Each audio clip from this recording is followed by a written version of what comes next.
San Martín y O'Higgins vencieron en la batalla de Maipú, acaecida el 5 de abril de 1818, lo que marcó la separación de Chile. Tras ese acontecimiento, los separatistas acometen la invasión de Perú conforme al proyecto británico. Tras Maipú, Vicente Benavides, quien tras la batalla de Chacabuco de 1817 dirigió una campaña de guerrillas apoyado por los mapuches, es tomado prisionero y sentenciado a muerte junto a su hermano. Ambos pudieron eludir la sentencia hasta que 3 meses después fueron fusilados realmente en Santiago, aunque Vicente salió milagrosamente vivo, y se incorporó al ejército separatista, del que acabaría desertando para organizar la guerrilla patriótica, ya iniciado el año 1819 con el grado de teniente coronel concedido por el virrey Joaquín de Pezuela, con unos 1.700 hombres a los que se sumaron miles de lanzas dirigidas por los caciques Mariluán, Maguín, era de los huenteches o arribanos, Chuica, de los pehuenches, y Catrileo, de Huillío. Se había dado comienzo a la guerra a muerte, decretada por Bolívar, que duraría hasta el año 1832, con la desarticulación del ejército de los hermanos Pincheira.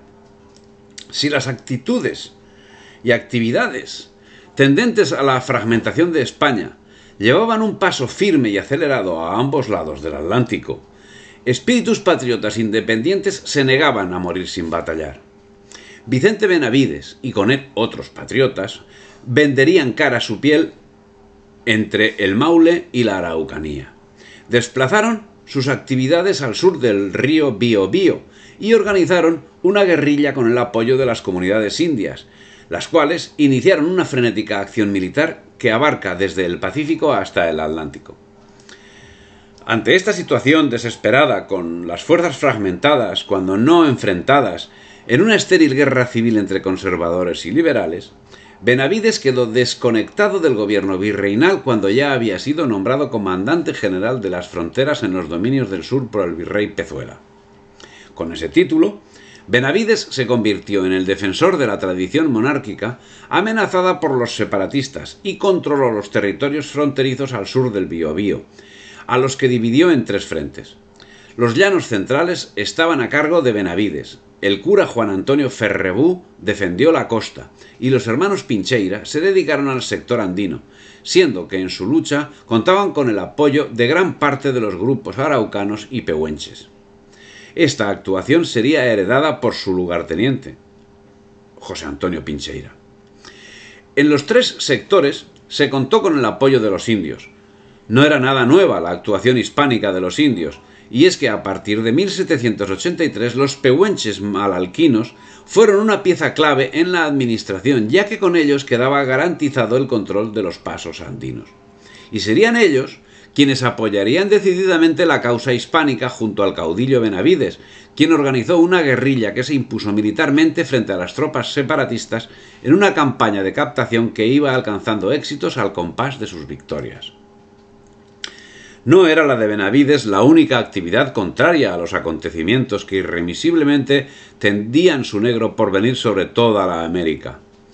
Mientras Benavides designaba a Juan Manuel Picó, y en el crescendo de la lucha acabaron tomando contacto con los hermanos Pincheira, quienes, apoyados por indios de la comarca, realizaban continuadas acciones de castigo contra el nuevo orden establecido. La lucha sería sumamente encarnizada. Los patriotas tuvieron victorias y reveses, siendo perseguidos por las fuerzas del jefe separatista Pedro Nolasco Victoriano, quien al servicio de la oligarquía victoriosa en Chile, sin piedad ni contemplaciones, exterminaba a todos los prisioneros.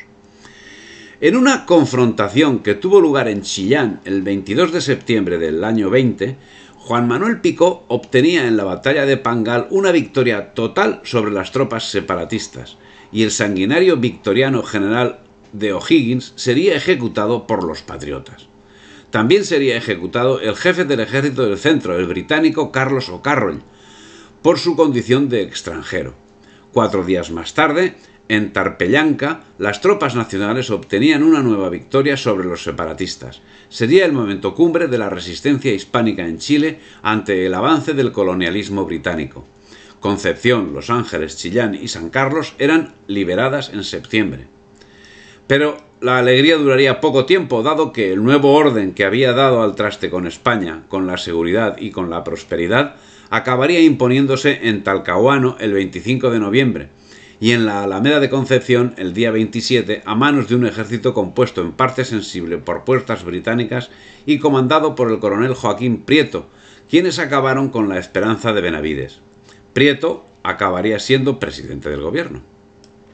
Los agentes sanguinarios habían sido ejecutados, pero la derrota de Concepción, tras la derrota de Concepción, tuvieron un relevo digno, el coronel Arriagada, quien es calificado por la misma historiografía separatista, en concreto por Adolfo Márquez Esparza, como uno de los más inflexibles ejecutores de fusilamientos en masa sin ninguna clase de proceso, sin exceptuar al clero, porque muchos sacerdotes se habían alistado en el ejército realista y formaban al lado de Benavides.